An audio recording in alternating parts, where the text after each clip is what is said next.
Give me a second. I've paused him. Here he is. Oh no, he's gone. Oh, I'm too excited when it comes to seeing my old friend Paul. You may remember him from season 1 of the Cyber Leaders, and he's back, and he's turned into air traffic control. We're here. We are. Hang on. Are we? We're not live, are we? We're live. I thought.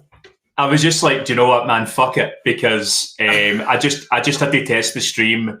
I had to test various components. Anyway, it seems to be working a charm. I've got a live chat thing going as well. Give me a sec. I think I need to turn you up at my side because I can barely hear you. Ah, crap. Okay, 1 2 1 2 1 2 1 2 1 2 1 2. Let's have a.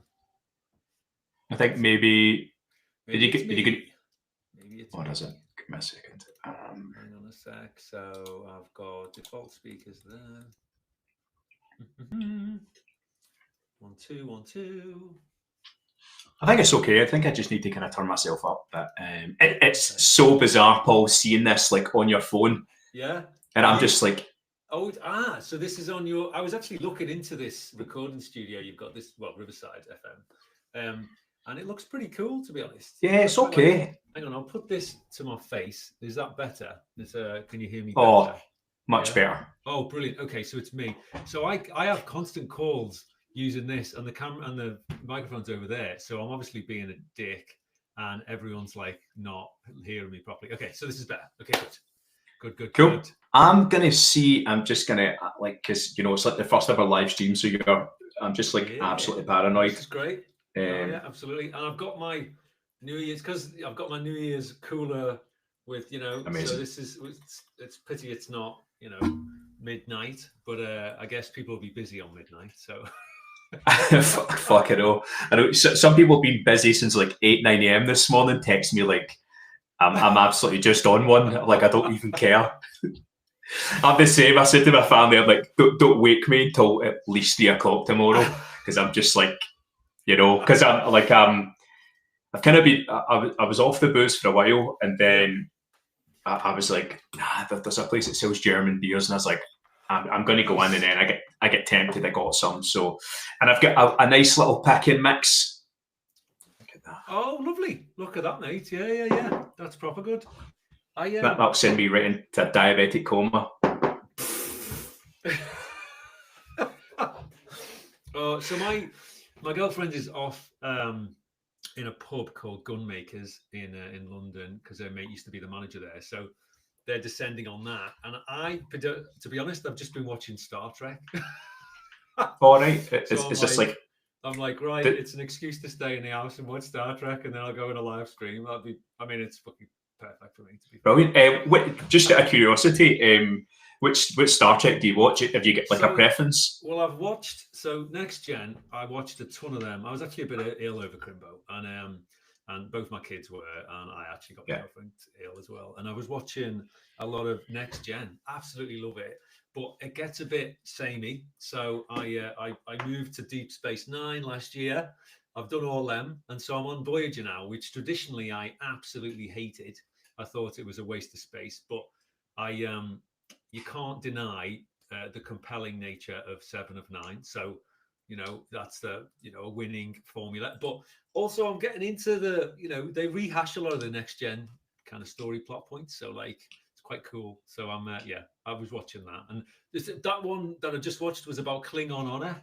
And if I need to bring that back to the security angle, I actually was thinking about it. I was like, the way a CISO, you're always trying to, and I saw that FTC, the Marriott Hotel thing that you reshared. Yeah. The fact that the FTC has, hit them with a demand that they should fulfill the requirements of the original, honor-bound, what would you say, stricture? Like you have to protect customers' data. And it's like, I put a post like underneath it just saying, where is the honor here? Like, Who has to maintain a company's honor? And I actually do think it's the CISO, like potentially legal, but I see legal as a kind of priest, whereas I see the CISO as the one who kind of makes people feel the honor of doing the right thing, whereas a priest is more about the religiosity of like, how can we kind of get into heaven or whatever. But I definitely feel that we are the warrior spirit of a company, and that might sound crazy, but I like it. I had someone on the podcast recently, and they were very biblical about their opinion. This will come in season 2. Listen to me as if I'm like fucking J.J. Abrams. Do you know what I mean? Season 2 of Lost, you know, but this well, didn't I go to 24 seasons or something? 5. And I had an amazing season finale, but a lot of people hate on that. But anyway, so this person, a CISO, who basically said that they, in their opinion and their belief structure, was like, we are fighting forces of evil. And I was kind of like, some people might go, oh man, that's so pretentious. But when you think about what we're doing, and also like maybe some jobs we've had where we're dealing with like, I don't know, like criminal investigations or to like really horrendous stuff. But yeah. My main man, Robin Smith, is joining us. As if I'm surprised. Rob. Is he there? Give me a second. I think he's gonna phase in. He's gonna slipstream straight into the conversation. Do you know what it is? He's gonna just like teleport in, and Robin's like, "I've cracked it." Quantum entanglement. Or I was actually going to make reference to Star Trek Discovery. You know, with the. I actually really liked the first couple of seasons, and then it was difficult for me after that. But go on. But it's good. Sorry. So this individual was saying that they basically were like, but we're fighting forces of evil, and they were deadpan. You know, that's probably the first time I've heard this kind of being. I wonder who he or she considered. Was it? It doesn't matter, I guess. Considered the forces of evil, or whether it was literally everything can potentially be manifested or manifest. This evil can be manifested as apathy of your users. You know, the clear and present danger of these advanced persistent threat actors. Did they mean that, or did they literally just mean, you know, the attackers? Any idea what did they go into depth? I don't believe. You've said it's not been released yet. So. Yes, I don't want to spoil it, and fair enough. I can't. Okay, I'll stop. Jay has joined us. Jay is someone on the CISO Society Slack group. It's kind of private. It's kind of private until you get an invite, and then it's like a really good bunch of people, and you know, I think it's a really good safe haven for a bunch of CISOs. We need that. I mean, I was trying to explain to my girlfriend and her mate. They were like, "What's this podcast about?" And I was like, "Well, it's security." I just said security, and then she's like, "Oh, well, you know, tell us a bit about what you're going to talk about." And I was like, "I'll be honest, it's more the people and human side that's more important to us. Like in my career, when I was kind of, you know, coming up, I used to look up and I'd be like, I need to know the tech stuff. I really need to kind of like prove to people that I can be useful. You know, people used to say I had a Homer Wells kind of, you know, bent because I really want to be useful. But ultimately now, I'm really, really intrigued with how we as humans are going to manage this entire problem as the problem just gets more and more complicated, and the adversaries are designed to undermine everything we do, as opposed to designed to achieve a specific goal, because everything's going to get so much harder, and the way it affects your brain and the kind of the personal value you imbue in what you do is just so different than when I started my career. Like I kind of go into work now and I'm wondering like what craziness is going to happen and how is it going to affect those in the business, and ultimately just informing people what is really going on as opposed to what they think is going on. That's the hard bit, and it's if you can't convey that as a CISO, you sometimes feel like you're failing, and it's really hard because different people receive the message differently. And so now in my career at the moment, and in terms of this podcast, it's who am I as a human and who am I as a CISO, and how can I help other humans to understand what the hell's going on? And I think kind of, that was the genesis ultimately for the podcast itself was, I don't know anybody that's kind of, I don't know, for anybody new joining the podcast or looking into it, I had a couple of friends that left the industry. They were completely burnt out, and some of the stuff that we're talking about was pretty hardcore, to be honest. And I remember being in like a 7-8 hour flight coming back from the US, and I was just like absolutely devastated. But anyway, yeah. So hopefully we can touch upon many different items between human and whole technology component. I don't know if Robin can actually get in the podcast. Give me a second. I'm just going to text him. No worries. Absolutely. Unless he's been like waiting for us to like shut up and he can join us. And then he's just going to do the big reveal. He turns the camera on, kind of right, he's there. And he's wearing a tuxedo, and we'll be like, it's New Year's Eve. Why would you not? I know. Says me. I was like, should I dress up? And I'm like, nah. I'll just come as you are. Same. I'm not long out of a shower, and I was just like hanging about, and I was like, am I just going to do like? I was actually going to do what would you call them again? Reaction videos to music I've been listening to recently. And then there's a guy I follow called Rick Beato. He's a producer, guitarist, and he was doing like a top 10 of 2024. Yeah. And some of the stuff, man, like you can tell he can't be arsed dealing with it after like 10 minutes. He's just like, next. But give me 1 second.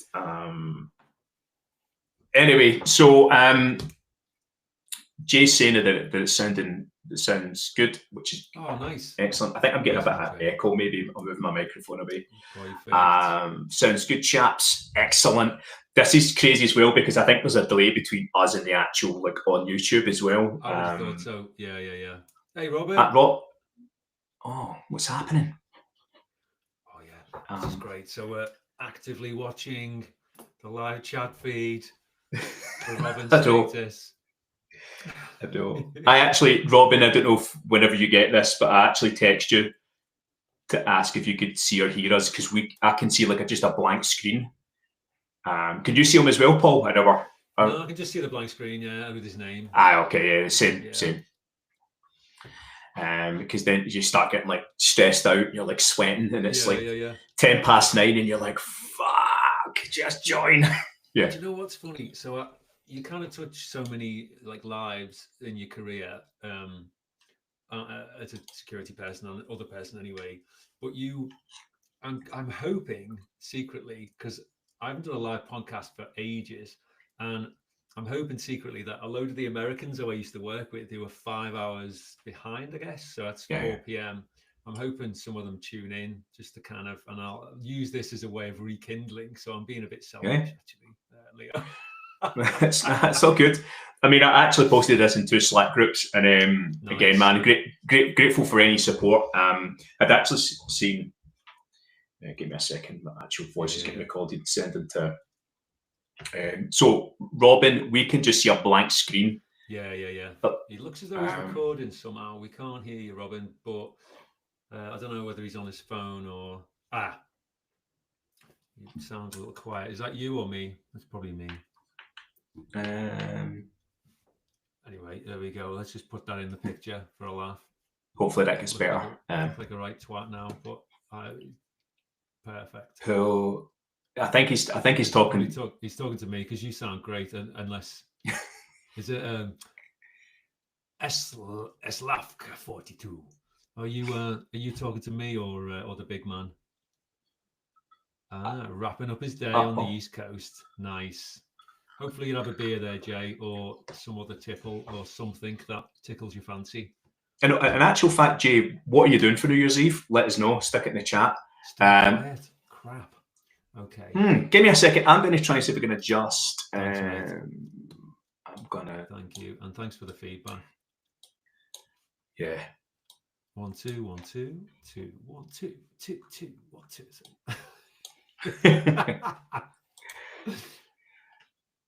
still quiet, Paul. Jesus Christ! Quiet. It's probably Riverside that sucks, but you're actually okay at my side, so I don't know. 1, 2. Yeah. All right, fair dues. I'll just do my best. I'm gonna be totally crazy, and I'm gonna sit with it right next to me like this, because there we go.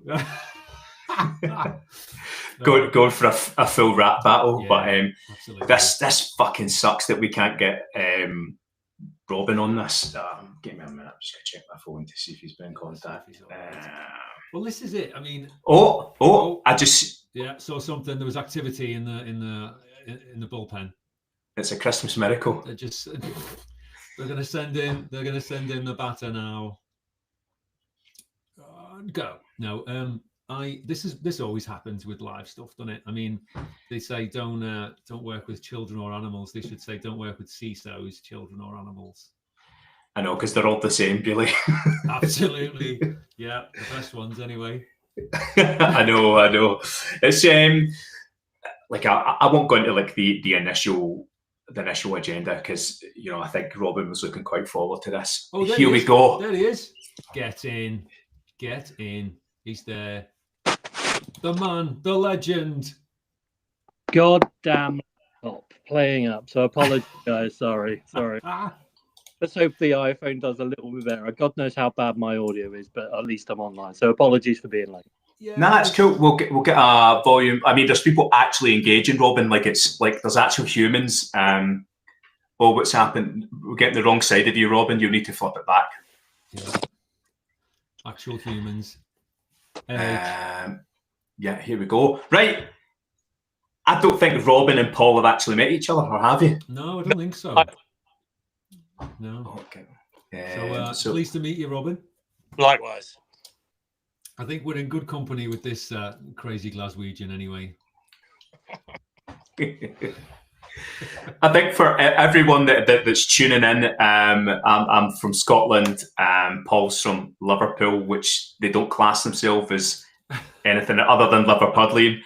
And Robin's obviously from England.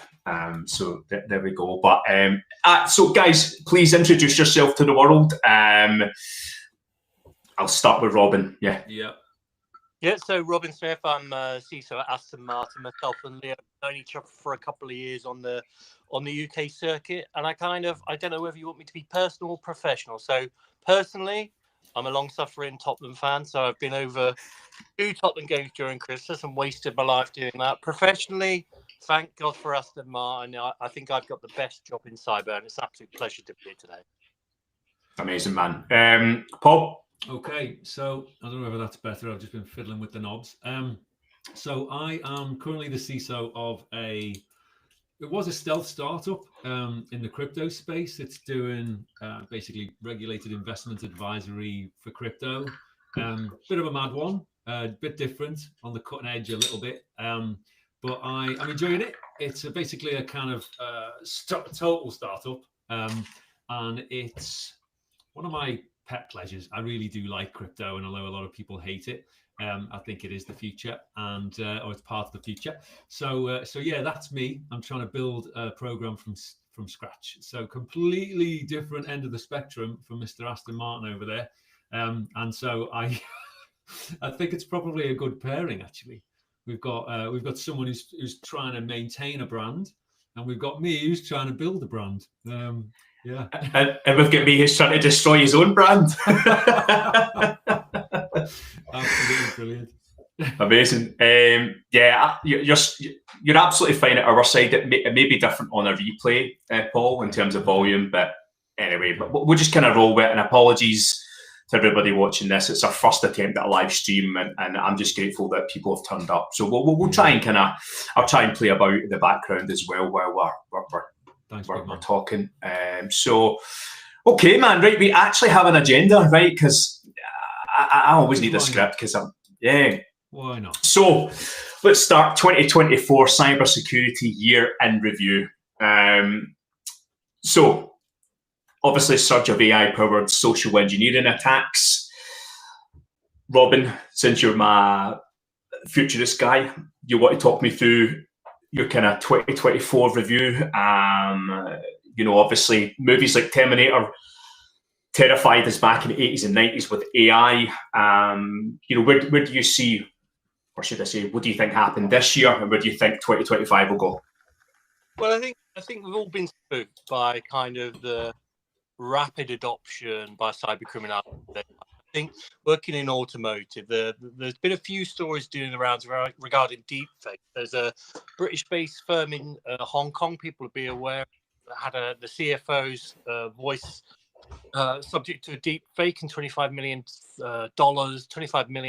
was transferred in no time, all using a deep fake voice. And we've had Ferrari also targeted in my sector with their CFO deep fake. It kind of shows you just how quickly cybercriminality will adopt new technology and exploit it. And I think they do it better than we do it.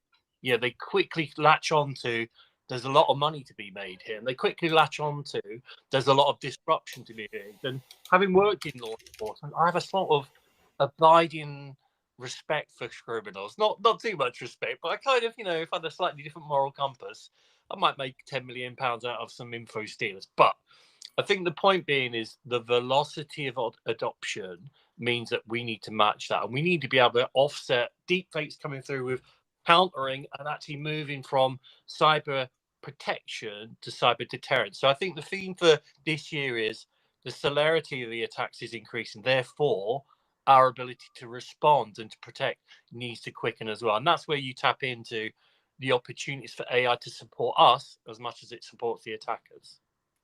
Nice. And Paul?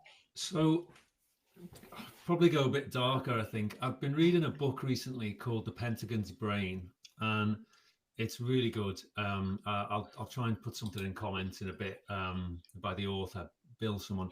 And DARPA obviously is kind of, it was created after the Second World War by the Jason scientists, and it's kind of evolved since then. ARPANET obviously came from there. But in 2014, they released a report about what they found and what they believe is going to be important and what they want to achieve. And they wanted, in 2014, they stated in their public disclosed materials that they wanted to achieve artificial intelligence, semi-sentience, they called it, as fast as they could, because they saw it as a real and present danger to national security, and they wanted to do it before anyone else. And then there are some kind of papers after that to discuss, what that means. And ultimately, the questions of what it means were kind of shelved in favor of, we've got to get there first to make sure that no one else does it to us. And so I think I'm really interested to figure out and to see if anyone knows if, ChatGPT kind of happened because some of that was leaked, or whether we're kind of already in a world where AI is actually controlling something that we don't know, and we're already a little bit, as a guy I was talking to recently, like screwed. We just don't know it yet, or whether we are still in the position where we can push back against this. I don't know. You guys have obviously read, there was an open letter by all these scientists to say, ethics should be a focus. No one's interested in ethics. It's an arms race. And so I for one, am pretty scared. And I don't envy anyone who is in charge of a government cybersecurity program right now. But I do hope that they have access to some of this, hopefully, development that's happened via DARPA and other government agencies. So that's been my focus this year. And it's a difficult one. I don't have any answers. Yeah. Back to you, Robin. Yeah, I think I'm Leo and I have talked about this before. I'm an effective accelerationist. Having worked in the public sector and government, the last thing you want is a government in charge of innovation, in charge of AI. And if you've ever met kind of people who are obsessed with the ethics of AI, they can be the most boring, handbrake people possibly. I think we're at a step change moment, and it's absolutely essential that we take the chance of AI to really solve some of the global problems. I don't think the US government is going to be responsible for that. I think it's in the hands of kind of, tech solutionists. I think it's in the hands of tech entrepreneurs. I think the government is there to ameliorate some of the worst effects of it. But, ARPANET was built on the backs of brilliant scientists from America, and let's say Europe, because we all know about Operation Paperclip. I think we really need to kind of, the world's in a terrible position, and we've got this moment with AI that we could really solve some problems with it. And I'm optimistic by nature. As a CISO, I always say this: if you're a pessimistic CISO, you're going off the top of a building quite quickly. I'm a tough I think man. you're right. No, I do think you're right. So I'm really interested in this idea of effective acceleration.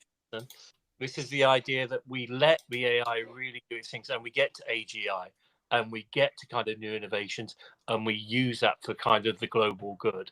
Not hope that Ursula von der Leyen be able to kind of come up with one absolute joke. You know, the EU is not going to deliver innovation. I was gonna say, yeah, because that sounds like the way you got the EU, which is all about we want to regulate the world, versus the US model, and effectively China as well, which is kind of like let's just let this thing roll and see what happens and make sure that we're in charge of it. I do worry about what the guardrails are, though. Like, where does it stop, and what stops it becoming Skynet? I do genuinely worry about that because, and the reason I mentioned DARPA is because obviously in Terminator, Terminator 2, I guess they point this out. No, Terminator 2 is where you find that all out, isn't it? But the idea is that, you know, in order to beat the enemy, humans aren't doing it fast enough, so you need to give more and more and more over to the machine. Do you think there's going to be people who are going to stop that? Like, have you guys read that book, Nuclear Accidents, Normal Accidents? Yeah. It's about, so this idea that, you know, complex systems are really difficult to manage, and we as humans kind of can't get our head around a lot of interactions. And so at what stage do we, I don't know if we're going off the deep end here, but I think it's a fair argument. Sorry, Leo, jump in if this goes too far. No, that's all good. I was at an event with Mandy, and the idea was we've had technological before. We're all of a certain vintage, some of us more vintage than the others, me. But we lived through the Cold War. So we had this nuclear age come in post-war. We had like the things of Oppenheimer and the Manhattan Project. And what we had come alongside the nuclear arms race was the idea under John Nash of game theory. And that allowed us to manage the paradigm. I don't want to say paradigm shift. That allowed us to manage the paradigm shift with logic, with ethics, and with a kind of clear understanding of the impact. I think we will get a philosophy of AI that will, in some respects, mirror what game theory did for the nuclear arms race. There is no interest really in us succumbing to the Skynet scenario. There's a lot of money to be made out there. There's a lot of nations to be conquered. There's a lot of technical things to do. That's not going to happen if we use AI to absolutely destroy each other. So I think we'll get to, you know, there'll be an equilibrium that we get to. It won't be terrible and it won't be utopia. There'll be an equilibrium established by some good minds that are out there. You know, is it Chris Miller that wrote Chip Wars? There's some good Brian Krebs. There's some real good minds out there. You know, Elon Musk and Donald Trump aren't going to decide everything over the next 10 years. So let's have some faith in the better minds. No, that's fair. And to some extent, I'm kind of, so when you said that, I was like, yeah, ultimately game theory led us to that mutually assured destruction kind of precipice. So it was like, right, okay, we need to build up our ability to defend ourselves and also to attack the enemy. And then the idea would be we're too powerful to attack. Yeah, no fair dues. And I do hope for that as well. And I just want to go back to what you mentioned about CISOs. So you do have to be optimistic. I don't like CISOs that I meet and that aren't optimistic. Like, I might sound a little bit pessimistic in the way I hammer it, but go on. What did you say there, Robert? Sorry, carry on. No, go on. Go with that comment. No, I thought you said you don't like CISOs. I was like, yeah, I can understand. No, I actually really like CISOs. They're super interesting people, a little bit twisted sometimes, but no, I don't like negative CISOs. I like people who do have a positive idea about where they want to be. I don't think you can be a CISO if you don't do that, because then you're just a compliance bod. You've got to think about what motivates people and what is going to get them to do the right thing as you define it. And you've got to take people on a journey, and you can't do that if you're a negative Nelly just whacking people with a stick. It doesn't work. Even if management potentially thinks it might work, eventually, you'll be proven wrong. Okay. No, so good. So far, there's 3 people watching the stream, so I just thought I'd beam with some pride there. But I think we're probably going to get to. I know this sounds kind of just mad, but I think we're going to get to AGI before we actually master just standard AI and machine learning. I think it'll just happen, and people won't be able to kind of really comprehend both sides of it because it's taken them by surprise. People haven't really taken time to master current AI, and I think that's going to put us in a bit of a hole because I think there'll be some sort of a black swan event, and then it'll lead to conflict, and then it'll actually turn out that it was DARPA and they've had the technology for like 20 years, and it's just like, oh my god, you know. And then the next thing you know, I'm like in a slave camp, and then that's it. Your point, Paul, which is this idea that AI is already out there. There's 2. I'm a bit of a conspiracy nut because I find them brilliant. So Leo and I talked about the dead internet theory. Is that something you've come across? No. Which is this idea that in about 2014, the entirety of the surface web was taken over by Sorry. That's all right. It's all about the timing. A great majority of AI and bot-driven content. Sorry about that. And there's this idea that the vast majority of the web now is actually the content is AI generated, which gives you that kind of slightly disconnected feel. I think this year I realized that Google is absolutely dead. It is very it's really hard. I am really astonished. Like having spent a year, and a career Googling stuff, Google's absolutely dead, and that's a good thing. That is a good thing because they annex too much. But the dead internet theory was an interesting idea that we're already living in that slightly simulated environment. There's great stuff online. It might not be true, but it's really compelling once you start digging into it. It's like the film The Shining. We might talk about movies later, but once you start digging into the theories around The Shining, there's some fascinating content there. Sorry, my phone keeps falling over. There was something else I was going to say, but I'll move on because a dead internet theory, if you haven't come across that, well worth digging into. I've made a note in the old-fashioned way, and I will definitely I'll have a good read. I've got a few more days off, so I'll definitely have a read there. It's interesting because most people get their news from X or Meta, and that in itself has become kind of branched off in its own kind of siloed internet. You know, so kind of obviously they scrape from different news sources, then they filter and control whatever they want people to see. Somebody just put the US Treasury allegedly got popped a few days ago by China. Did anyone see that? I've been today, so I haven't been keeping up with that. But there's no clean hands. China got popped by the US Treasury gets popped by China. Guess what the US is doing to China? There's no clean hands. I do find this kind of Manichean US good, China bad. It's degrees. It is degrees. If we're realistic about the kind of how cyber war operations are conducted, let's put the CIA and the FBI in the kind of front line, because it isn't just the CCP that are doing sort of bad tricks. Now that makes me sound like an apologist. I'm not an apologist, but real politics needs to prevail, and we need to be mature about yes, China steal IP. There was a great story from JLR, one of our who work over the road from us. They go along to the Shanghai Car Festival a couple of years ago. It's ready to announce their wonderful new model. 100 yards down the other way is the version that looked exactly the same. Now, whether that's not before, I don't know. But there's no clean hands in cyber operations. There really aren't. And I kind of get, we could talk about North Korea, we could talk about Iran, but I do feel like we're falling a little. We are falling a little bit for US-driven rhetoric on that one. But I'm not excusing the behaviours. What I'm saying is, I agree with you. And I think that it is hard to step back, especially now we're hearing again about this. We need to cut the world into spheres of influence again.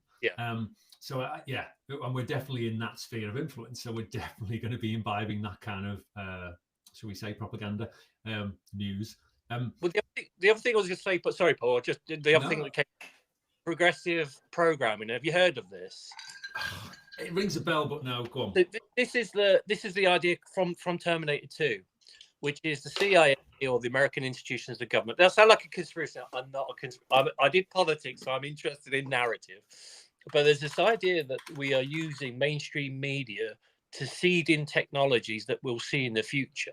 So things like Terminator, things like The Matrix, which is 25 years old and we still talk about it. It just shows you the power of that film, and we may talk about that later. But, you know, I was at a conference recently and they talked about being red-pilled and blue-pilled. Now, being red-pilled these days doesn't mean The Matrix. It means something completely different.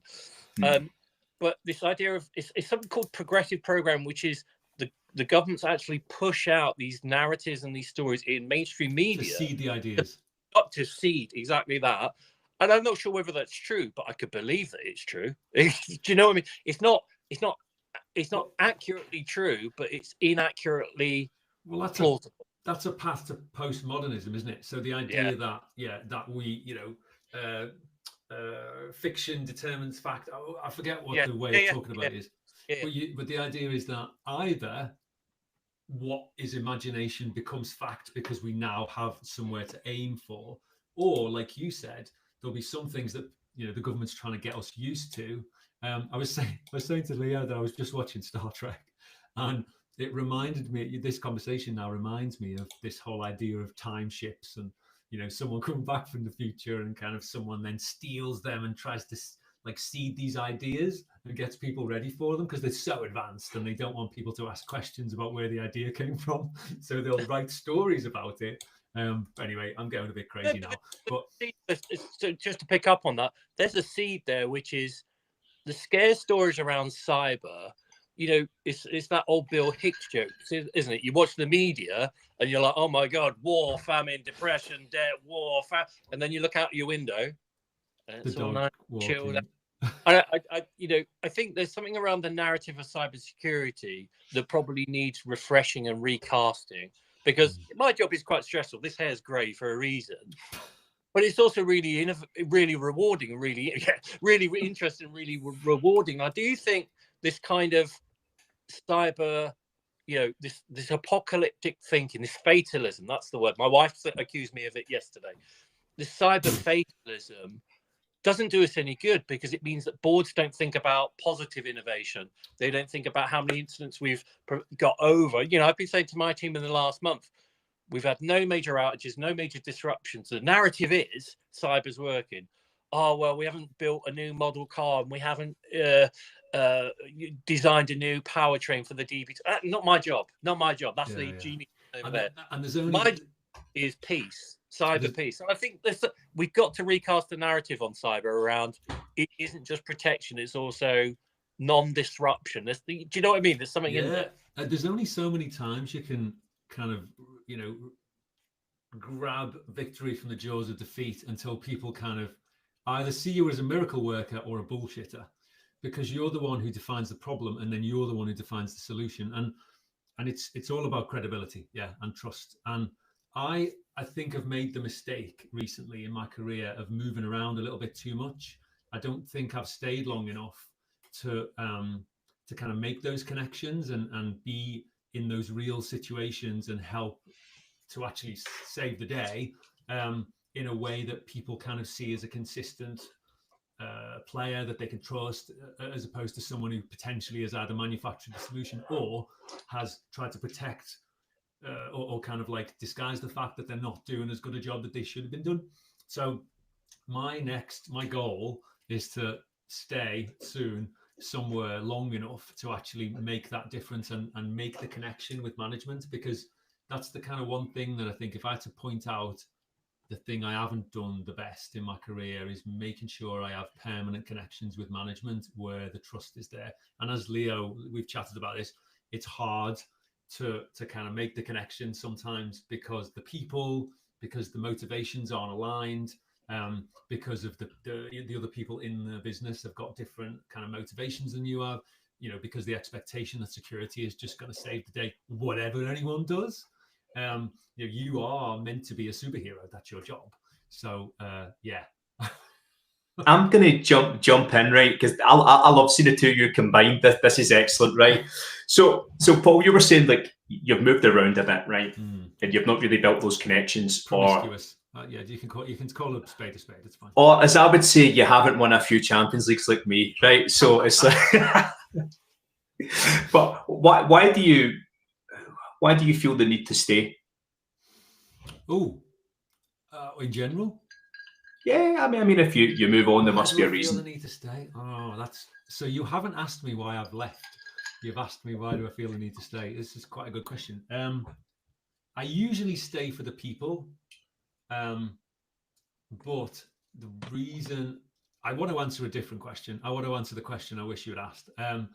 Sorry. I tend to move on because of intellectual stimulation. I feel like there's a problem that's bigger than the one potentially I'm solving now, or it's different, it's exciting. I feel like I've just got through my teenage years in my career, and I'm kind of in my 20s and 30s in my career, and I'm maybe not my 30s yet, but like I've got this real urge to just kind of make an impact and go, right, I can grab this. And I think I've been a little bit immature in the way I've thought about stuff. And so I think sometimes I've jumped too early, and sometimes I've kind of jumped to the wrong problem to solve. And I want to change that. But why did I want to stay? What would make me stay? I'll answer another question. I think if there's a combination of people, an interesting problem, and a willingness, even if it's not from management, because that's ideal and sometimes it's not there, but as long as I have some thread that I can pull on and I can build on that with the special skills that I think I think I would stay for the long term. I did start worrying that I was a bit of a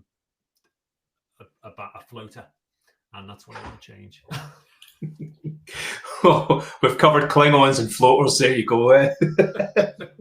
Nah, it's interesting because I was speaking to someone recently who is a performance coach at a firm who anybody can speak with.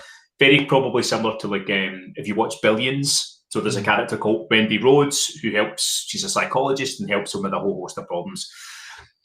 This person I was speaking to was saying that she's seen a high correlation of leaders within cyber and technology, so CIOs, CISOs, whatever, with ADHD. Yeah. And that's why they were moving, because they were constantly needing that dopamine fix. It's the fires. You want fires. Some people are completely addicted to the stress. That's another thing which is kind of crazy. But sorry, I'm going to bounce over to Robin. Yeah. I mean, it's interesting to hear that, but I'm a massive egotist. My attitude is, you're lucky to have me, and I'll spend what I'm like. And when I go, I want tears and wrenching of garments as I leave the door. Gnashing of teeth. I kind of, I am quite arrogant. People have pointed this out throughout my entire life. I'm also really good at what I do. Not as good as Leo, but you got to know your levels. You can't be. I mean, no. So I kind of know. I think my view really is I'm here to be interested. So I completely agree with the idea of novelty, the stimulation.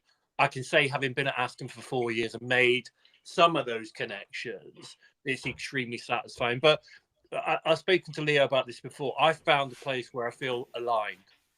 The values, the mission, the coolness, the future of it, all of those things, I've bounced around, and I make no apologies for it. If I'm in a job that I find boring, my career is finite, and I'm not going to waste my time. I find it hard to understand people who don't have that attitude. So I'm kind of like, when I'm there, I'm grinding and I'm delivering, and I've been on call for 3 Christmases in a row. I won't go on about that. But I have a perspective which is I have a very clear grasp of what I'm good at and what I'm not so good at. I agree regarding the ADHD. I think that's somewhat overstated in this day and age. Actually, some things are just boring and don't deserve your attention. Some things are really stimulating. Some books are. So I think I've got a very healthy sort of approach, which is, you want to live in that adage of, may you live in interesting times. And Paul, you're creating an interesting career. More power to you. Because let me say this, Aston Martin aside, these firms don't care about you, and they don't care about me, and they don't care about Leo. So you've got to bring that care, that mindset yourself to, how much am I getting from this? Not some sort of idea of I owe some karmic debt to the next organization. No. Go and do something interesting, and when it's not interesting, go and do something different. I like it. Leo, Although, when I grow up, I want to be Robin. I like that. It sounds as though you've found found your groove. I do feel as though I jump out of my groove, and I want to find the groove. Yeah, I'll probably get sacked next week, so you can have that. And then, I mean, as a CISO, it's always a possibility, isn't it? I know. Listen, I mean, once an NDA, one of my NDAs wind up at some point in future, I'll go on about a situation that happened to me, and I think the way companies can treat people sometimes, we've seen it big high profile cases in the US, and it's just like absolute fucking madness. Uber is the big one I thought of when you mentioned that. Yeah, we studied that. That was a lot of. Yeah, I did a recent CISO MBA, which was amazing. I'll talk to you about it. I think I've mentioned it to you. Oh, I'll talk to you about it sort of separately. And we dived really into that Uber situation and the fact that there's new corporate governance code coming up. I think the sands are shifting for the CISO, and I think that's to be really recognised. Which is, we've talked about stress, and we have been stressed for sure. But actually, it's even more stressful when there's a realistic intent behind some of this governance and conduct stuff. So in the UK, we're getting corporate governance code, which is enforceable. You'll see CISOs in the witness box and in sort of investigations and in hearings. This is when it's getting serious. I'd always been a little bit dismissive because I'm quite a lucky person. When I really think about, do you really want to be in court talking about your access management policy and whether you did or didn't enforce it properly? Because I know what the answer is. Not for me, obviously. Not as good as I wanted. But why? No. My wife trained as a solicitor, so most arguments in my house are on the 15th of December. Did you? So I know what it's like to be roasted by a very good brief because it happens at my time. So I think the future for CISOs is even more stress. So we need to start thinking. Well, definitely needs thinking about. Yeah, that's a really good point, Robin, because some of the US CISOs that I've been speaking with on the podcast, they are trying to form like a society that has a bar. Like you would, like obviously legal, you need to pass the bar in order to be classified as qualified. A lot of them are talking about the kind of other side of it, is like there's more and more people just becoming a CISO on the back of a company not understanding what the role is, and then it gets tainted, and then the next thing you know, there's more CISOs than what there was DevSecOps engineers, if you remember them from a few years back in the UK. They were it was insane. But anyway, sorry, I'm going in a complete tangent, and I need to get a beer in a minute. Sorry, we've got a comment. So, gentlemen, here we go. Right, a good question. How about leaving a legacy when you do move on as a CISO? Is that also a huge positive? Is that also a huge positive, leaving a business in a better shape than moving on? Robin, can I just have a little stab at this one first? So when I'm interviewing for new places, I want to be able to look in someone's eye. I also prefer in-person interviews, by the way. I hate it being interviewed over Zoom. I want to be able to look in someone's eye and always be able to say, I left that place better than when I arrived. And so if I can't do that, I've got to have a reason for myself. I mean, and I have stayed, even though I really want to leave, to make sure that certain milestones are achieved. And not so I can just point to it, but just to make sure that I feel as though I didn't waste my time. So a legacy. So I'm not sure what you mean as about legacy. Do you mean kind of a legacy type firm, or just ultimately leaving a legacy? I think you do mean leaving a legacy. Yeah, sorry, I've just reread it. Okay. Before I let Robin take the mic, my legacy is always, I want it to always be, people remember me for doing good and for caring. And then I also want to make sure that I never burn bridges unless I have to. And so I will always, and it's not just about my career. It's like, why would I do that to people? Like, I always know that what I'm doing is in the best interests of the business, as far as I know. Now, I know that I don't run the business, but in terms of my focus, I would always want to leave a positive legacy so that people will look back and go, oh, we can build on that now. And so, yeah, it's very important to me. I don't know whether that was the question about whether it's important, but it's important to me.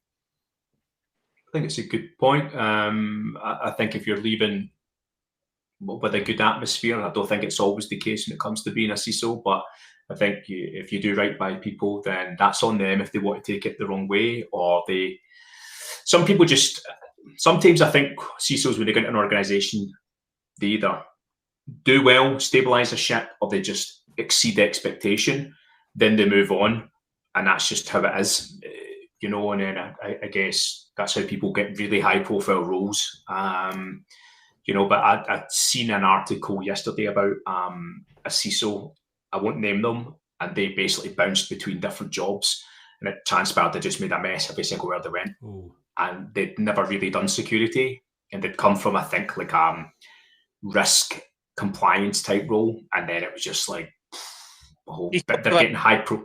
Sorry. He's talking about me. That's what he's talking about. So. No. You've earned your stripes. That's why you're on the podcast. But sorry. Anyway, sorry, Robin. I'll give you a shout. I'll go grab a beer, and my camera might move. So apologies for the room. Yeah. 2 seconds. Carry on talking. Yeah, go on, Robin. I'd like to hear what you think about leaving a legacy. Yeah, I kind of, in terms of legacy, it depends on how you measure it. Legacy could be one person thinks you're really good. Legacy could be you've transformed the organisation. It depends on what sort of measure you want to use. So when I've been at organisations, quite quickly you can tell whether you're going to align really well. So let me a real life example. I landed at National Nuclear Laboratory, which was like such an interesting place to land. But within about 30 days, I was like, this is boring. There's nothing like nuclear, and it's absolute obsession with process and control and audit, and it makes quite a boring CISO job because you are essentially pushing paper, and you're essentially I don't know what language I can use on this. You're the auditor's bitch. And I was a bit like, I was full of enthusiasm, full of energy, and full of ideas. But that's not what nuclear want. What nuclear want is security administration. Now, it can be a lucrative career, but it only speaks to a certain type of personality, a very kind of inductive, very kind of conservative sort of approach. If you meet the CISOs from nuclear in the UK, fantastic bunch. You might be hard pressed to tell one from the next one because they are all grey-haired, middle-aged men, all very good. And I'm not denigrating them; they're all very good CISOs. But I actually thought I've got a little bit. I want to do something a little bit more kind of envelope pushing. Nuclear does not want mavericks. You don't want that. No, it's dangerous. Yeah. So I didn't really leave a legacy at National Nuclear Laboratory, and I don't feel bad about that. Because it was a case of it was part of a longer process of becoming a good CISO. And I had to have a few failures. Leo and I have talked about this a little bit. So I don't think you can't leave a positive legacy everywhere if you've had, like me, 12 jobs. It's just not going to happen. I've got some ego, but I don't think that Leicester City Council really remember what a brilliant, what a brilliant job I don't really care. I hate Leicester City Council, and that can go on the record. I hate it. I think you need to take you can take two perspectives, which is the immediate last 100 days. What good work have you done in the last 100 days? Ask yourself that question, and then think about 10 years. And in between those times, you'll get a good feel for what impact you're having. You cannot leave. There aren't any CISO messiahs. You're going to do good work and you're going to do mediocre work, and sometimes you might do bad work. Grow up and just realize that is the pattern of a career, because that is what's going to happen. You're not in control of all these things. You're not in control of your career necessarily. I think I like this idea that's coming through now, which is resilience. Build that resilience so you can go through your career, make positive impacts, and learn from your experiences. Excellent. Give me 1 second. I'm just taking notes. I like to take notes. So, Paul. Yeah. I'll come back to that mentorship thing. When you were talking earlier, Robin, about the new regulation coming out, or regulations that are being whispered about, or potentially making their way through, where the CISO will be more accountable. So one thing that's always been the case, and I've joked about it, so CISOs are essentially at the Kindertisch, and all the C-suite are. Was that Klingon, Paul? Sorry, right. Apologies. It's a term that we just use. Right, it means kids' table in German, but it's where all the kids sit at barbecues. Sorry about that, guys. So the kids' table, when you're having your meal, and then you kind of look up. And I've always had to have. I've never been in a place where I've literally been on the level of the CFO, for instance. And I've usually had to either answer to the CFO, the chief legal counsel, or a CTO or a CIO. And so only a few of those have got, like, obviously the CFO's got a fiduciary responsibility. There's a legal and compliance responsibility in certain areas for the chief legal, and you got the chief compliance officer. And sometimes the chief compliance officer has been here, and sometimes it's been in the Kindertisch with me. And we've both reported up. Do you think that this new regulation and this new requirement is going to bring us up to the big table, or are they just going to find people who are willing to take that risk, and they don't really understand that risk, and they're going to just take all these young guys and gals who don't understand, and the likes of you and I would go, there's no way I'm going to be taking that kind of risk if you're not going to give me the ability to kind of be responsible for things and have the ability to make change. I think my answer to that is it's not an either or. I think there's such a landslide of legislation with a new UK government. I read some crazy statistic that something like 300-400 acts came out in the last 24 months and loads of regulations. And I think the landslide of regulations make it difficult for businesses to, in isolation from the 50 other things that they're trying to do. I completely agree around working, where the getting away from the Kindertisch. Kids' table, it's fine. Well, I'd like to learn new things. So kinder is child, tisch is table, Kindertisch. Then I had a German. Let's not get into that. Right. No, please, let's get into that. I had a German girlfriend, but okay. So I think it will remain stratified. I think progressive, forward-thinking businesses will probably start going. Information and data are assets. They are the lifeblood. Oh, I hate that cliche, but they are the lifeblood. It's really important that we have a really defined AI and information strategy. Get the CISO onto the board. Other businesses that aren't that kind of progressive or that forward thinking, or are just dealing with the latest emergency that comes through the door, i.e., see the Aston Martin stock market crash. There are other things that they're going to have to contend with. So I suppose there'll be, with like all legislation, there'll be a time lag, which is the progressives will do it in 2025. Corporate governance code, right? Get the CISO on, make them in a board member, make sure they're aligned. I'm not so sure a good idea to do at a time when we've got a lack of literacy at board level, because I think the best insights are a product of critical review, argument, contention. We're not having that with our boards. We're telling them stuff, they're listening, we're reporting, and then like a 10% bump. I think we need more literacy outside of the CISO to make our jobs on the board more interested. Until we get that literacy about security as a subject driven up, I don't want to say it doesn't matter where the CISO sits. Of course it matters, but it's not the most important thing. The most important thing is delivering in the job. I know that's probably answering your question, but I don't think any piece of legislation or corporate governance code is going to resolve more than 5% of the 100 issues that we've got at the moment. No, fair enough. Because business is a manifestation of human feeling, and it might even be the most visceral form of emulation of it. Like, because people say it's just business, it's just life, and life is cruel. And is it Lacan and all these French sociologists in the post-war? I did politics, so I love all that kind of structuralism and stuff. The capitalism is a really strange representation of our libidinal urges and these sort of things. So I think businesses are these psychopathic instances that don't act rationally. Look, I've just been looking at the kind of wealth grab over the last few years that have occurred by sort of businesses, and it doesn't make for a great world, really. So yeah, I don't know. I'm not going to defend the entire system. Have you read the psychopath test? Or have you've probably heard about John Ronson in Harrogate 2-3 weeks ago. He's amazing, fantastic. But yes. Oh, you met him? Oh my god. He does a very good tour at the moment. My wife and I just we got free tickets by a nice person on Reddit. They were like, "Oh, I live down the road from Harrogate," and they were like, "John Ronson is doing Psychopath Test tour, and it's a great evening. Really good. I love John Ronson anyway. He's a real he's a great nerd, but he's also a great writer. And he's also really very compelling. Engaged. He's a wonderful sort of warm person, and he does a great tour. And there were 1,000 people there. I thought it was going to be me, my wife, and some train spotters.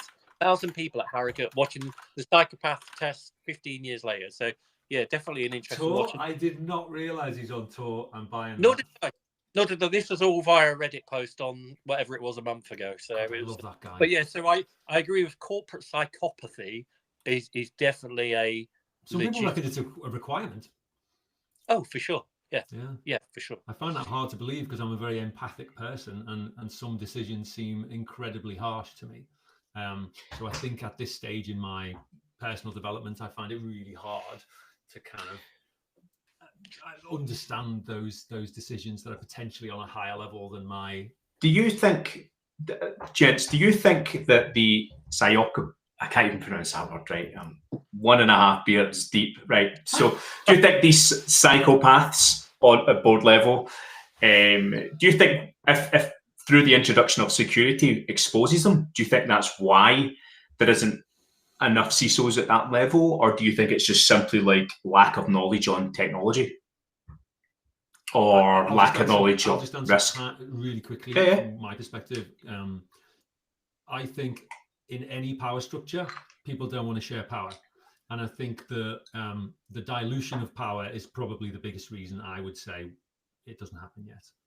And that fits into that triangle. I can't remember the different roles that people play at once. Speed, and cost, no.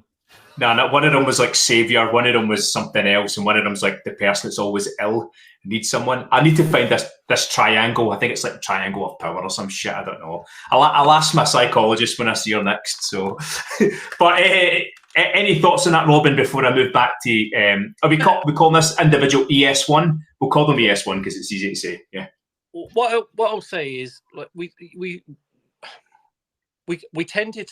There's good things about psychopathy, which is aggression, intention, motivation. You know, I'm not defending psychopaths in the boardroom. What I'm saying is that there are synonyms.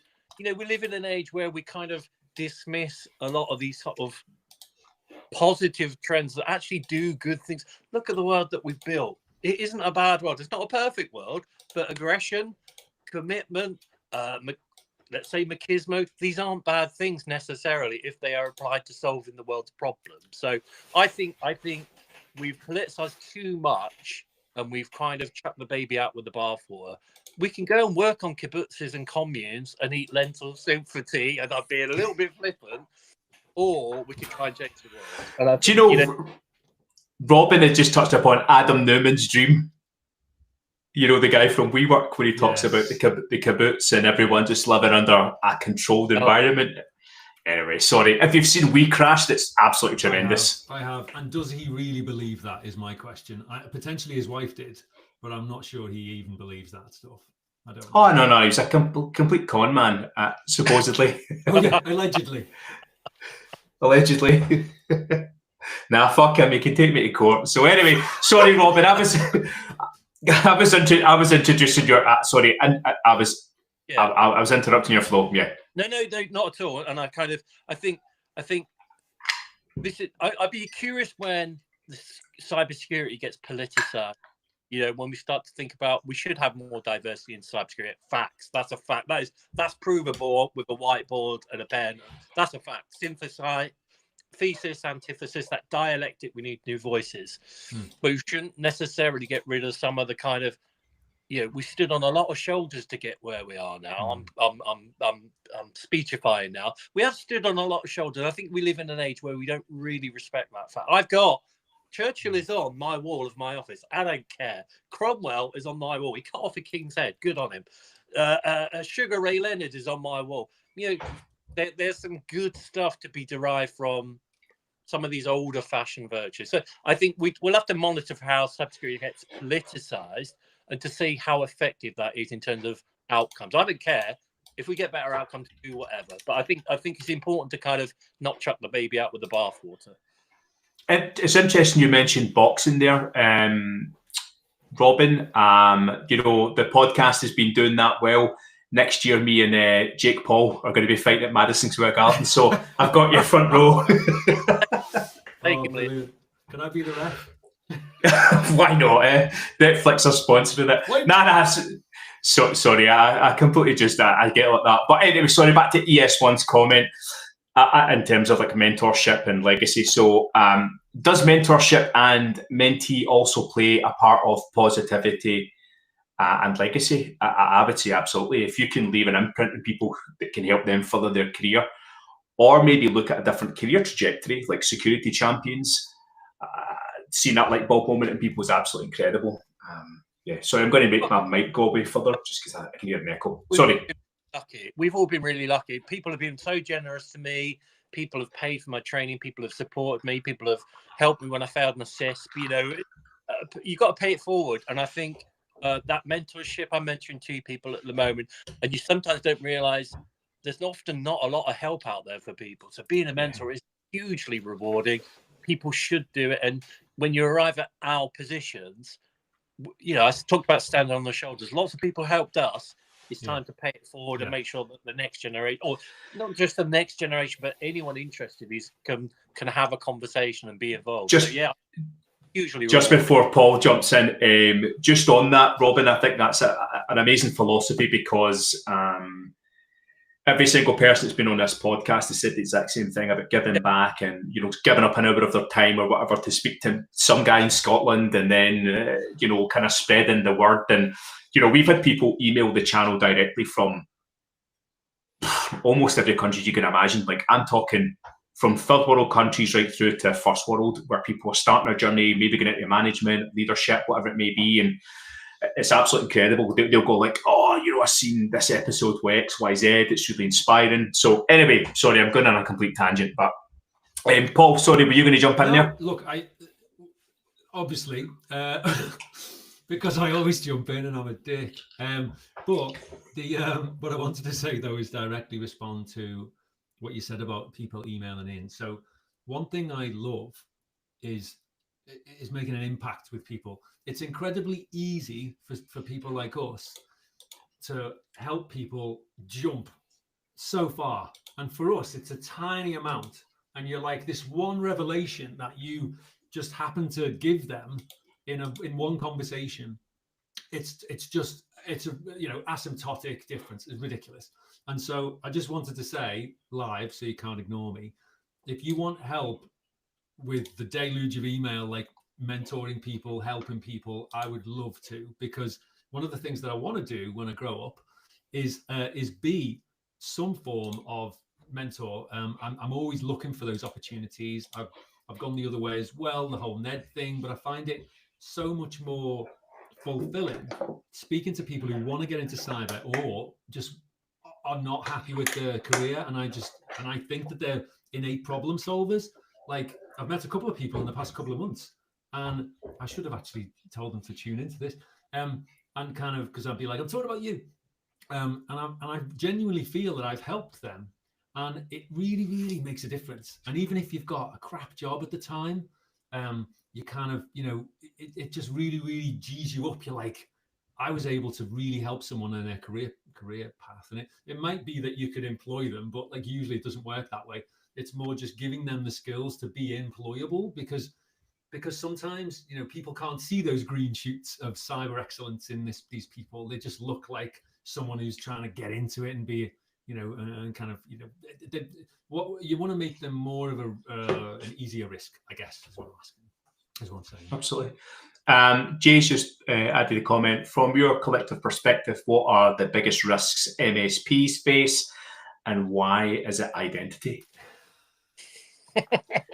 Given Paul Lee's rant, I think on the identity stuff in the past, I'll defer back to you. Yeah.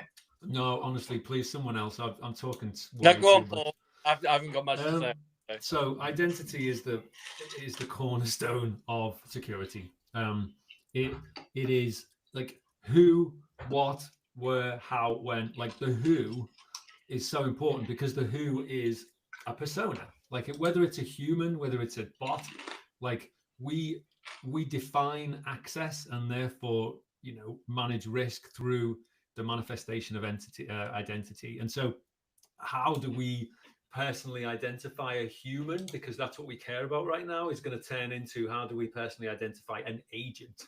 Again, we're going to go back to that naming convention, I think, because we're going to start creating, and I'll get to the MSPs bit, I think, in a minute.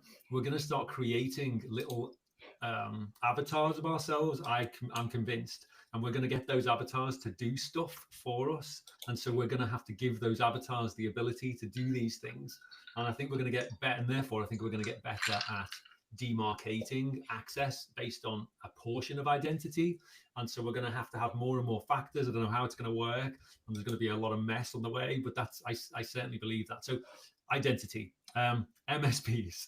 So MSPs are all about providing value for companies, aren't they? Otherwise, they're not going to get any. No one's going to pay them.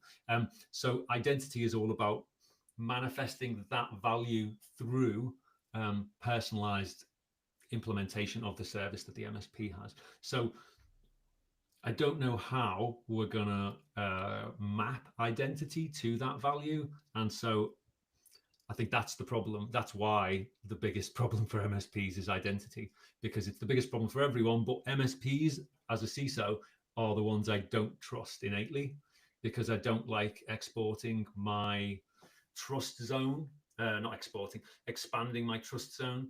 And so until I'm comfortable that an MSP can manage the identity of whoever's supposed to be implementing that or sharing my data with, I'm not going to trust them. And so, that's probably why the biggest problem for MSPs is identity. Sorry for the ramble. I was trying to put my thoughts into one. I think a huge emphasis needs to go into like competency.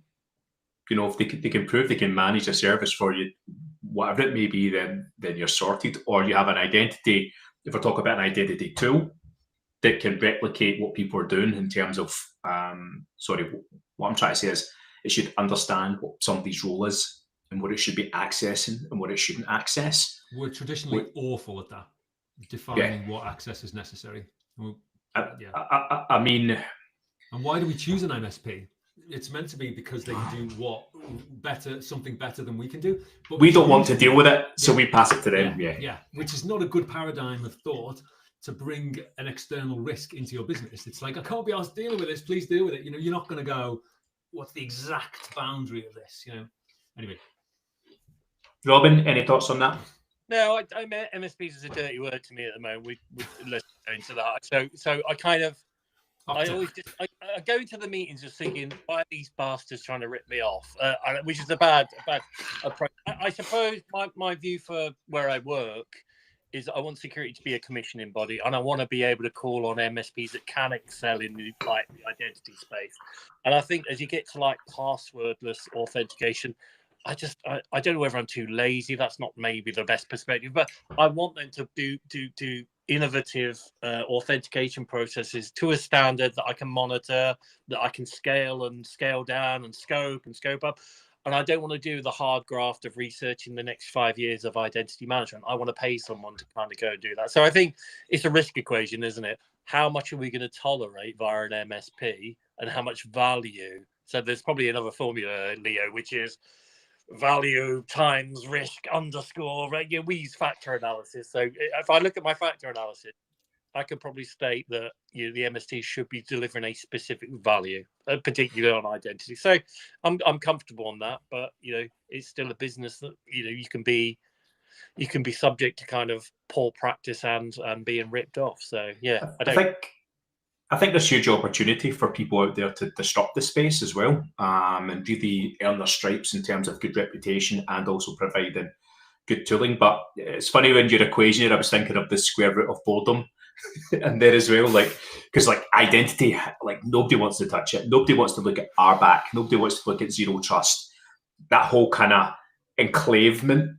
I don't even know if that's a word. I'm just making this up. It's New Year. Fuck it. So enclavement of those. So it's those are kind of elements where people just they don't want to know. Oh, spoiler! I'm an MSP CISO. Well, in actual fact, Jay, very tough job. And tell me what, I'm going to just position a question to Jay. We'll probably get it in a few minutes. But Jay, what's your biggest concerns as an MSP CISO? And what are you seeing from your client side? Because then that gives us something else to talk about, of course. But while we're waiting on Jay to post that, 2025, gentlemen, right? I was trying to explain this to my son that literally tomorrow we travel into the future. And he's just like 5.5 years old. He's like, this is too complex for me. Get me Lego. So anyway, 2025, here's what I'm going to make a bold prediction. OpenAI are going to turn out to be incredibly shady, like really shady. And then nobody's going to give a shit about it. And they're going to just keep getting more and more funding. And then we're just going to be like, so the CIA was actually behind it the whole time. And then it's this whole big drama created in my head. But so any kind of predictions, like obviously we've mentioned AI quite a bit. So the intersection of AI and security tools, both defensive and offensive, look at big vendors, cloud companies like Wiz. I think they'll steal next year, in my opinion. I think they're going to maybe have one or two further acquisitions, and they will just be right on Palo Alto's heels, I think, next year. For talking about vendors.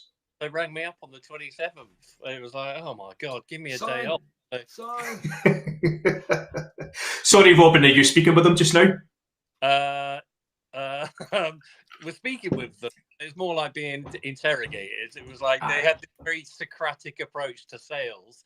And it was Christmas Eve on the 27th. And it was a very nice salesperson, but it was like 50 questions. And why do you think that? And why do you think that? And what was that? And I was thinking, oh, come on, give us a break. It's 4:30 on Christmas Eve. Do you really think for me? Check today? And then on the 27th, it was like, well, do you want to sign the check today? I was like, no. We're keeping an open mind around it. I think, I saw some research talking about kind of firms are going to really start to be careful about paying ransomware. We've long predicted the end of ransomware, but we're starting to see that, even the insurers are starting to not pay out if you're handing over money out.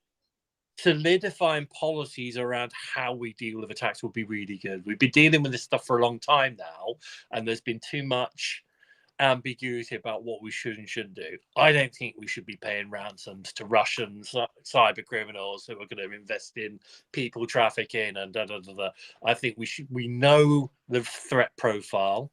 We know what the options for restoration are. We know about the integrity issues. I think we should be bold in 25 around how we deal with incidents, specifically ransomware, and how we can confidently respond and say, no payment. This is the protocol for restoration and for response. Maybe we lose some data. Maybe we lose a couple of days of operation. So, my CFO won't like that, but I'm not suggesting we do that. But maybe kind of by having a more kind of militant approach to non-payment, that will divert some of the behaviours to another part of the criminal economy. Go over there. They can go do crime where they like. It's just as long as they leave me alone. Yeah. Yeah, that's quite interesting. Yeah. Paul, what's your take on it? Well, I've actually forgotten your question because right now I'm focused on what Robin said. I mean, and this is the quasi ADHD thing. I'm just like, oh, what's that new squirrel? I think, and I'd like you to remind me of the question in a second, but I just address what Robin said. Is I feel that it is incredibly hard for businesses not to pay a ransom sometimes, and legal firms get whacked with this. I suppose what you're saying is there's a survival of the fittest kind of thing, and we need to person up. I don't know. Get to the two genders. Let's crack on. Some of the best CISOs I know are women. So I just wanted to say, we need to really just kind of go crazy and show that we are not kind of weak-willed. The problem is, and it goes back to what I was saying earlier, the business doesn't really see that, and they're not really expecting to be hit in the way that businesses are hit sometimes, and then have to freak out and pay a ransom and sack the CISO. So you're left with the choice, aren't you? You either kind of really show the business that you could get absolutely screwed here, and you need to do this, this, and this, or you leave. Yeah. And that's the tough thing, isn't it? And there's a lot of people who sometimes just play that risk and go, all right, fine, I'll wait a little bit longer, and then you get hit by ransomware. So So yeah, maybe I like that you've said that though, because we do need to be braver as CISOs. We need to risk losing our job or threatening to quit, because when a board hears, and then a regulator potentially hears, but they're not going to hear the reason. But when a board hears that you're quitting, especially if you write a letter about it to the board, that you're quitting because you don't think the business is taking seriously the threat of, we'll just say, ransomware, it does send a message. And you as a CISO have a unique position to understand the problem, to understand the solution, to advocate the solution, and then to know that it's not going to happen on your watch for one reason or another, and you're quitting because of it. So yeah, I like that. It does feel like an honourable thing to do, and we started talking about honour at the beginning. But I think honour goes out the window when you have a family to feed and, you know, bills to pay, and it's kind of finding that balance of like, you know, you're going to go full Al Qaeda, and you know, for a false promise, you know, it's just like, well, I'll go Al Qaeda because it's relevant right now. So, but it's New Year, who gives a shit? So, but I think, yeah, sorry, the question was actually 2025 predictions then, Paul, in terms of looking ahead. You know, we've also got the intersection of AI with security tools. You know, we're seeing big vendors like Wiz and, you know, and other people like really expanding their portfolio and probably becoming the third biggest cybersecurity company next year, probably even second. Yeah. You know, what give me your thoughts. Well, Wiz is interesting because they've just kind of automated and prettified a lot of things that were out there already. Like I used to rely on Qualys. Qualys is great. Like I did a kind of an endorsement of them a few years back, and you know, are they doing anything magical? I don't think they are. Like we also tested out Aikido, and we were about to sign with Aikido, and they're again the same. They're taking a load of open source tools and packaging them. Same with Sneak. Yeah, exactly. So I think great. You know, they've made something easy for a lot of people to understand and to package it in a really good way. Great. What am I going to see next year? I have a very different focus, I think, potentially. I am at a tiny company that is kind of self-funded. You know, we're looking for funding as well, like any company is. And so my focus is essentially just making sure that we're, you know, painting the decks and making sure that we're repairing anything that is, you know, is broken at the moment. But we're also in a position where we can automate a lot. So I think that the automation, the AI terraforming kind of business, like we can build you an infrastructure that is guaranteed to be secure and is backed by a Chubb $1 million blah. And we will make sure that we give you this and give you only one way to make changes to this. And those changes have to go through a process that we control, and then we can be audited on your behalf, and your DevOps team can only do these things. So I think that kind of AI controlled, you know, it's a very controlled area. Like we know what best practices are, but a kind of brokered infrastructure as a service offering. I've been waiting for it for a while, to be honest, because I've got a lot of companies that don't have a DevOps team and don't have people who know what they're doing. But I think that is going to come next, and that's something that I've been trying to look for and ask for, because you know, AI is just kind of like didactic reasoning at an infinite scale, very quickly, like testing. Okay, and it can react, and I think then it will evolve to kind of like detect and respond to threats in a way that we were waiting for, because you had network intrusion detection, you had HID. What was the one? Preventative network intrusion prevention was the one, wasn't it? Was that, you know, what am I talking about? Back in the day, we had the intrusion detection stuff, but then we were waiting for the intrusion prevention, but no one wants to turn it on because the system would be too restrictive and the business would die. But I think now the automated prevention led by AI is probably going to be a big thing next year. I think. Yeah, I think, you know, stick it in a sandbox or monitoring, then it looks at specific behaviors and then kind of gets a baseline for normality, then start to like say, hey, is this normal? Like, you know, if you get a colleague that's signing in from China, and they're like right next to you. It's like, wait a minute. By the way, I just had a couple of people text me. I need to shout out Lynn and Sam, my former work wives. Hey, So, which where from? When I worked in Tesco Bank many years ago. Hey. So big shout out to Sam and Lynn, enjoying their New Year's Eve. Yeah, sorry. So Jay's actually come back. This is what's going to happen. We're going to split between different tangents. Let me see. Biggest challenge, automating least privilege to client systems across hundreds of employees. Any thoughts on that, guys? Over to you, Robin. No, you're the identity. I'll say a load of bullshit. So, sorry, I was trying to, when you mentioned Tesco Bank, I was trying to do some OSINT on a guy who I knew was the CISO there, and I wanted to ask you a question, but I realised it's probably not best to ask that question live on air, so I wasn't actually listening. Can you ask that question again, please? Yes, sorry. I'm just eating my crust. Give me 1 second, but refer back to Jay's question. Automating least privilege. Yeah, sorry. Yeah. I'd already read that. It's not a question. That basically his biggest challenge is automating that, because I imagine there's so many different, like obviously you haven't defined roles, you haven't put people in buckets. You probably get like customers that have like engineering frameworks where there's like maybe 15 engineers and they're all like L1, L7. You know, like I imagine Netflix would be an absolute nightmare, or Spotify, these types like Fang. Yeah. So I've dealt with management consultants in the past. And they are both an absolute pain in the arse and seem to have agency within the company because management has kind of bought into the idea that they're meaningful. And so sometimes you need to get an outside partner in because management kind of buys into the fact that they need to be given the ability to do their job because they've got this one-time cost and they want to achieve something, versus I kind of like, you know, I've got a CISO and I've got this team and they're here whether they do a good job or not, and, you know, we'll manage them out if they're not. So I think MSPs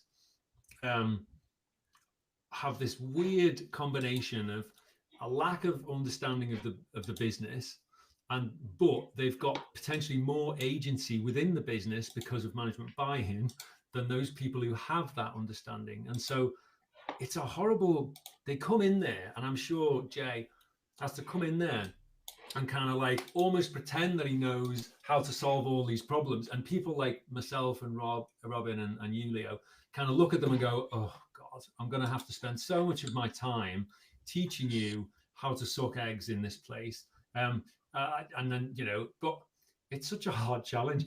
I looked at a few MSP CISO jobs and I kind of like, I thought, all right, that would be interesting, you know, a new challenge every other month or whatever. But I ultimately kind of didn't do it because I think it's so hard. And you ultimately have to be someone who can just be a kind of polymath and figure out how to read people's minds and stuff. And you also have to, I presume you have to make some easy wins and try not to make as many enemies. So it doesn't surprise me that this is your this is your biggest problem, because access is so hard. Because you need access to do the business, and the business isn't really interested in minimizing their access because they don't want to kind of slow down. It's hard enough for me. It must be an absolute nightmare for an MSP. Robin, any take on that? No, I haven't got anything to add to that. I think that's perfectly put. Cool. Let me see what else. So, zero trust architecture becoming mainstream, kind of like how trust no one was X-Files' motto, right? So, zero trust architecture, is it going to become the norm in 2025, or is it just going to be another buzzword that nobody gives a shit about? I think 2025. Well, it hasn't become the norm in the 5 years that people have been banging on about. No. I don't anymore like 25. I suppose what you derive from it is, you know, better practices, good processes, and improvements to the security reference architecture. So we are pursuing a zero trust strategy at Aston, but I can't pretend it's going to be complete. I can't pretend it's going to be comprehensive. But what it will do is it will unify the different layers of the architecture, from our intelligence management to our identity management to our exposure management. So I think it's useful as a structure of which to build out the reference architecture. But I don't think zero trust is done. it's basically some guardrails. Someone said it earlier. It's some guardrails. It will give us some new insights into the way that we can link networking security. It will give us some new insights in the way that we conceive of identity, and it will give us maybe a better way of mapping out a complete security architecture. That's what I think. But it's not going to be the year of zero trust. Absolutely not. So the heterogeneous environments that so many of us have to deal with are usually the root of all evils. And it's, it's a core, you have like digital revolutions and there's all kinds of little phrases for it. But ultimately, there'll be an idea by a CIO, like, we need to just standardize on this. But there'll be parts of the business that push back hard enough that don't change. And so then you've got this new base standard architecture, the reference architecture in that environment, that is then just kind of booked by some guy who just had, played golf with the CEO. So he said no. And so that's the biggest problem. And then later on, that guy will leave and it's always been the way. And then they get hacked and it's all your fault. What the bit that I was going to talk about earlier, or the bit that I kind of would like to riff on, is a security tool that actively explores your environment, and you would have to give it, root wherever it's necessary, actively explores your environment, and then builds a reference environment that everyone can not just kind of go, oh, let's have best practices, but actively builds it. You could say, you could give it the ability to create a virtual environment, and then you migrate the data. So the idea would be that this tool, this service, can investigate everything, and then you can set up, call it DR to start with, and then you gradually go, look, guys, you can still get the data you need in the way you want. It's there, and it's secure, and blah, blah, blah. So that kind of making zero trust easy, I think, is going to be a service, or at least it will start to say, and companies are going to start saying that. That's what I think will come. 2025, probably not. But I don't know. That's what I'd like to see as a CISO, because when I go into a heterogeneous environment with political intrigue that you can't overcome with, your new bod hat on, that is the only real thing that you can, because you can say, look, it's the same. You don't have to stop. And that's the only way I think we can get to zero trust. Because, okay, go on. Sorry, I like that, because there's an old joke in politics, which is, it works in practice, does it work in theory? And I think zero trust is an example of this, which is, you've just described a really smart way of approaching kind of converging secure service edge and lots of other zero trust subjects. But that won't satisfy any zero trust militants who are like, oh, well, it's not perfectly raised to the principles here. So I do like that joke about whether it works in theory, because it's a kind of, we can abstract lots of these ideas and think them through as, that should work. Zero trust should work. We've been going up with zero trust for at least 5 years, in my reckoning. Yeah. Maybe a rebranding might be due now around, the paradigm you've just described. So I just want to say one more thing. So the only time I've achieved zero trust is when I used, and I'm not kind of like saying Google's awesome, but if you can manage to do business entirely inside the Google ecosystem, I can give people Google Chromebooks. I can basically, or I can say, you go and buy yourself a Google Chromebook, and then when you log in, I don't have to kind of change the BIOS or anything like that. I can control that device. I can make them use an enterprise browser, which can do things like gray out anything that looks like personal data, blah, blah, blah. I can control the environment to the extent that I've ever been able to do with anything else. I've got identity there. I've got any number of factors. I've got impossible travel sorted, whatever. You don't really need VPNs either. This is ambitious. Have they been cutting you a check? No, it's the only environment that I've managed to do it. It's the T-shirt. But the it's the colours. But the problem is you've got to be on board and potentially be a founder in that business. I'm actually talking to someone at the moment, and I've proposed a reference architecture, and I said, I'll come on board as your CISO, partially, as an advisor. It won't be full time. If we use this going forward, and you basically and you commit to this, and we've got to get, and basically Salesforce at the moment is the biggest blocker, because they're like, well, what do we do for a CRM? So we're currently negotiating that. But ultimately, zero trust right now is only possible when you build from the ground up, and you're always going to get the weird edge cases which are going to screw everything. But yes, it's a limiting risk thing. But yeah, I'd like to move to something else. I'm going to throw a curveball in here, right? It depends on how you define zero trust as well. It could be simply a WAF, firewall, and VPN, and I don't know, RBAC. I'm just saying. I think everybody overthinks what zero trust is, like a whole kind of weird ecosystem where you can't take a shit without asking somebody's permission. It's just like, it can literally be 3 or 4 components. That's what we achieved 2 years ago, and it was absolutely perfect. Shout out to Jacob Barnes, who actually set that up, by the way. That was very, very complex using Cloudflare, but yeah. So all the apps will kind of access through, well, I've forgotten what that service is called, but it's okay. Yeah, I mean, that's one way of doing it. Some people even define it as simply just as a VPN, zero trust. And you can't access anything other than just going through a VPN. Well, they call it ZTNA now, don't they? Yeah, fair. Yeah, I got sold that by someone I'm not going to mention. Tried to get it working, and yeah, it was an absolute mess. Who did we demo recently? And we had the same issue. It was an absolute nightmare in the POC. The problem is, I wish I hadn't said that now because I can't tell people, so it's a pointless thing to say. Same. I should. Can we guess? Can we tell us if we guess right? Yeah, go on. Go. no, because I'll be giving away who was failing to do.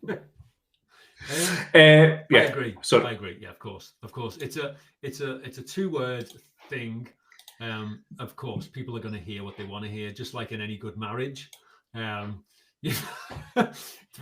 Phrases become flexible. Does anyone need a toilet break before we get to the next subject?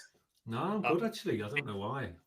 I'm going to get killed if I don't drop off fairly shortly because I'm due to go back to the family event, which is over that way. So I'll bow out now, I think. Yeah, cool, Robin. Again, thanks so much for your time, everyone, or anybody that's watching. I think there's like 4 or 5 people. What can we say, Robin? What can we say? They wanted Whitney Houston and they got Kate Nash instead. Keep hope alive. That's the man. Happy New Year, everyone. Likewise, Robin. Thanks again. Cheers, man. Thanks for the tip about John Monson. He's gone. Right, Paul. Give me 1 second. So, he's logged in through his other feed. That's funny. Oh, is he? Give me 1 second. I'll. I don't think it matters. I mean, I don't think it does. Who gives a shit? Give me 1 second. I'll just put him on mute. No, I can't even remove him. Yeah, the only thing I've got to do is go and watch some more Star Trek. I don't even know what I'm going to do. I've still got a couple more German beers to get through, and I'm like, then I like to watch all the rest of the world at New Year. Yeah. Everyone in the piss and rain, because obviously Edinburgh's been cancelled. I think London's been cancelled. Really? I am literally sitting opposite the Shard, and it's not raining. But do you live near the Shard? I can see it. Yeah, I'm literally just right there. Yeah, and it's red with horrible. It was better at Christmas, but it's literally there. I'm like 8 minutes. It's actually one of the warmest venues I've ever did a talk in. I was. As in the aircon was shit. It was non-existent. I think it was like the height of summer, and I was like, "Oh my god, this is torture." I know. But anyway, who designed the building's interiors, and she was responsible for all that stuff as well. So I'll tell you the feedback. Please do. I've still got PTSD from it, Paul. Jesus Christ. Get some fucking aircon in there. Character. Yeah, I would have thought maybe if you slowed down and regulated yourself and you're like, I just wouldn't be me if I did that. Maybe. But anyway, so 2025 then, Paul, what's your take on, is the CISO role going to change into something like a chief resilience officer? Is there still going to be pushback from the board? Do you think it's going to get slightly better, or do you think we need an MBA? To kind of. I think it's okay. All right, I'll take it. Right. I think it's difficult for businesses to know who is a good CISO. I would like to see more group interviews. I'll be honest. I did group interviews when I was going for my year in industry, and the way you perform in front of people who are supposed to be your peers is the only way to really differentiate someone. And I'm willing to be trampled on by someone who's better than me, but I also don't like that sometimes companies are left with someone who's just a good orator, or it kind of really just, gelled with someone in person.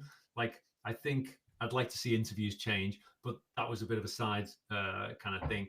They're not going to, because everyone's got big egos and say, I'm not doing that, But ultimately, I think interviews should change. I'd like to see that. But the MBA you mentioned, there has to be some objective measure. Now, what is an objective measure? Is it, a combination of practical or and theoretical tests? Should we have something like, I'm going to mention Star Trek again, the Kobayashi Maru, which is the unwinnable scenario? Like, I think yes. Like, I like to firefight. I won't say I always come up with the best solution, but ultimately that's what a CISO has to do. That's why they hire you. They hire you to deal with shit that has bubbled up because no one else knows how to deal with it. Yeah. And you then kind of take that bull by the horns and you go, right, this smells like this. We've got this resource. Oh, we really need to get them involved. We need to get them involved. And ultimately, if you fight a fire, even if it eventually burns off the business, as long as it doesn't burn some of it down, you can grow back. Like, maybe that's the best scenario. And ultimately, I think that's something that you can test the CISO on. Like, and people who haven't been through the fire shouldn't be a CISO. So they should be a question about, like, tell me a time when the business was burning and tell me what you did. Like, I've never been asked that. And I'm constantly wondering why. And I hope someone asks me. I haven't been asked. In fact, I was asked fairly recently about, tell me about an incident, which was great because I could answer that question with the other one. But I think, how will it change for CISOs? I don't know how it will change, but I'd like to see it change with a bit more competency on the hiring side to weed out the people who aren't really CISOs.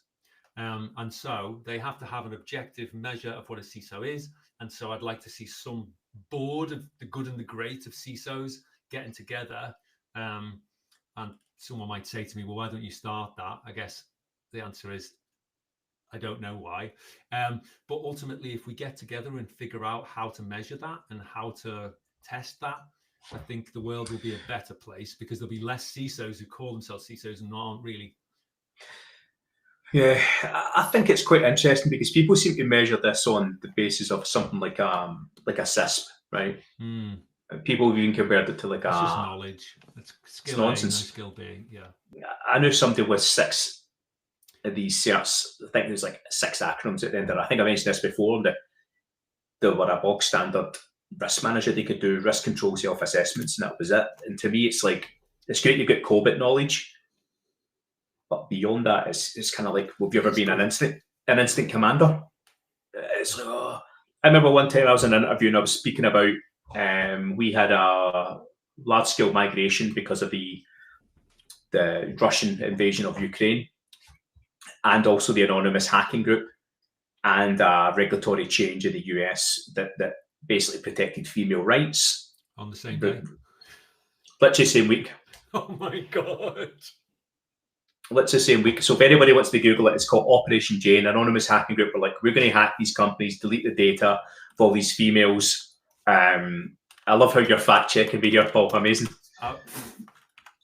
So it was kind of like, wow, while we were also dealing with like a lot of credential stuff and attacks, like, I think our WAF had basically, like, kind of average was 40 something million cyber attacks a week. And when you're detailing that, people are like, fuck, in an interview, like, that is hardcore. Yeah. But you're like trying to work it in a way that it is palatable for them to understand. It's like, exactly. And it's like, obviously I got the job right, but you can't, but you know what I mean? But it's like, they're probably thinking, well, if you can deal with that level of pressure or stress, then that's great. But they should be saying, well, give me a presentation, or walk me through what an incident looks like. Talk me through who you communicated with. Was there any press? Was there PR? You know, was there kind of like, do you need to speak to your insurance? You know, I think these types of competency structures need to be in interviews. And I mean, I'm sure, you know, Jake Bernardes and Greg Vandergas will probably... Greek, it's a Scottish accent. It's almost midnight and I'm wanting to get on the whiskey. So, Greg Vandergas, sorry, Greg, for slandering your name there, right? But these guys have obviously been through quite a lot of incidents and different kind of challenges, and you know, they speak about these types of structures as well. You know, and I imagine that's the sort of thing that they would have to go through. And you know, and again, it's like one question I'd love to see would be what happens if you're faced with losing your job. Yeah. How do you deal with that structure? How do you then communicate that? Then, you know, like kind of handovers and all these other things. You know, because like we need to get away from these. We need to get away from these. Oh, sorry, please. No, go. I was going to say, we need to move away from this. Like when you go through an interview process, you're like stage 6 or 7, and they want a comprehensive project plan. Then you never hear back from them. They take the plan and they just hire a risk manager, or they hire somebody else, and it's like, you know, you've done all the kind of hard work for them. But I just got a notification there on Spotify of Wet are playing. Where? They're playing. Give me 1 second, I'll tell you. Are you a fan of Wet, Paul? I used to be. I mean, I didn't realise they were alive. The play. Marty Pello's obviously left, right? But was that the propeller thing? Anyway, sorry. No, I think it was the drugs. So anyway, they're actually playing in my hometown where I live. So there we go. And Heather Smalls from M People is also on the vocals. Great stuff. That'll be completely lost in anybody outside of Scotland. Does the fact that we've now devolved into Wet mean that we've reached critical mass? I think so. I mean, I'm kind of like 5 minutes away from needing a pee, so... That's fair. Well, I must say, I've enjoyed this tremendously. Tremendously. I left a D in that glass. I'm hoping to... I might actually go to the pub where they are, or I might go round the corner. There's a great You've still got time, so you may as well enjoy your new year. I mean, listen, everybody watching this, we're just having a laugh. We're shooting the shit. You know, obviously, the companies, people we reference are not true likeness or true characters or whatever legal spiel I need to say. Allegedly, yeah. Allegedly, yeah. This is for entertainment purposes only. Exactly. Brilliant. Anyway, I'll make a meme out of this. So there you go. But I just wanted to do something before New Year's. I think this has been fun. Thanks for a big shout out to Manny, who's just tuned in, and Ruben, absolute legends. So hopefully that they're enjoying their New Year's Eve listening to us. I mean, again, and a special thanks to Robin, and obviously Robin and yourself, Paul, combined. It's just excellent. I mean, we've all got an event in London in the new year, so we could just have a great time. But anyway, do you know, I was meant to be going to an event in Vienna. And they in February, and they cancelled it because someone has been soliciting the members, which means they must have lost the database, soliciting the members of the speakers and the members of attendees of this event.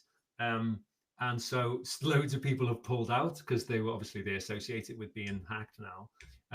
And so they've called it off, and I'm gutted because I was looking for. I want to see the Vienna Orchestra. And I was like, oh, this is great, you know, hotel room, and I can go do that. And you know, you kind of sort the flights out. I would have brought the girlfriend. So hacking affects real life, people. Well, I remember I went to a Checkpoint Expo and I met Gil Schwad. For anybody that doesn't know, Gil Schwad created Checkpoint. He's also the inventor of the first firewall. Anyway, got the pleasure of meeting Gil. But during that's the first time I got on the scooters, so you can pay for the scooters on your phone. But where I was staying is next to this abandoned old, not a theme park, but what city? I don't know, in Vienna. Okay. So it's like a kind of circus type thing, and it was great, man. Like you could go around this whole entire place, and then there was a pizzeria, and then it was brilliant. I've never seen so many people have an accident though. Like following day, you get people cuts in their face. They're just obviously drinking the vice beer, and then they're just like gone. But are you going to any conferences next year? I haven't planned. That was the only one I planned. I try not to plan super far ahead because I don't know where I'm going to be. But I'd like to start planning ahead, I think. Why don't, again, and I'm not endorsed by Google to say this, but Google Next 2025 is in Vegas in April. Google one. But okay, Vegas in April. Are you going? I am indeed. Cool. All right. I might see you there. Just make it happen, Paul. I mean, Jesus Christ. It's the least you could do. Yeah, I'll see you there. Brilliant. But no, listen. We'll obviously we'll cut the carry on, right? And again, Paul, thanks so much for your time on New Year's Eve. Thanks again for coming back on. The return of Paul Lee. I'm just like, it's going to be this big, massive, like, billboard outside of Times Square. Well, you know what? Being a recidivist on your show is one of the happiest moments of the last 10 minutes. So I'm really Brilliant. And anyway, for everybody's reference, I think I've only met Paul in real life, I think one time. Was it one time? Yeah. Well, I watched you speak once and I kind of was like, mate, that was hilarious. And then we met. Yeah, you've always been the celebrity in it. And so I've been the kind of fanboy. So like when I met you at a round table where you were actually sitting with the plebs. And so we had a good laugh at the expense of everyone else. So, yeah, I love it. Well, just for you, Paul, we're going to release decloaked t-shirts, hoodie, bedspread, what the fuck? wallpaper, apron, cooking apron, gotta be. Cooking security, cooking up. Based on mine or James's body, right? Of course. I think James is in better condition. James is our co-producer, in case anybody's wondering. And also action figures, Paul. Really? Interesting. I like it. Yeah. We'll get them in the post, right? They're an absolute bargain. Everyone watching this, we're going to do a special discount. They're $500. But they're now $200, so we'll put it. I mean, you can't argue with that. That's bargain value. We're talking absolute nonsense, right? Anyway, I'm going to let you go. I'm expecting like 36 inch, well, whatever. Sorry. My girlfriend's like, yeah, that's how you measure space. So I don't know, an 18-inch figure, you'd be all right. You know. We'll see what I can do, right? I'll see, because my son's been asking me to get a 3D printer, so I'm like, might as well just give it a bash. So you're going to print them all yourself in your house and then paint them? Yeah, it's fine. Why not? I might outsource it. I don't know. We'll see. To your son. Anyway. And then I'll have like child agency or whatever they're called. They're like that, slave labour. Yeah. I'm like, those paints aren't toxic. It's fine. Trust me. It's family. It doesn't apply with family, does it? I know. Listen, but genuinely, like, seriously, to everybody, like, sometimes you just can't. You just need to have a laugh when it comes to cyber, because if you don't, man, it gets too stressful and tons of other nonsense that happens in the world. Anyway, but I think we've actually got a chat. 2 seconds. Is there somebody actually still watching us? Oh, it's James! Yay! Enter the dojo. So James had his own YouTube called The Banana Murderers. Oh, it's got everything. I've looked at it. Yeah. It's an absolute piss take, it's right? Vintage as well. Like, it's been out for a bit of. Listen. I mean, we need to get it on Reddit so then people can understand what Scottish hip hop and Scottish rap is all about, or parody rap. Or so I'm now going to call it paddy rap. I don't know. I'm just making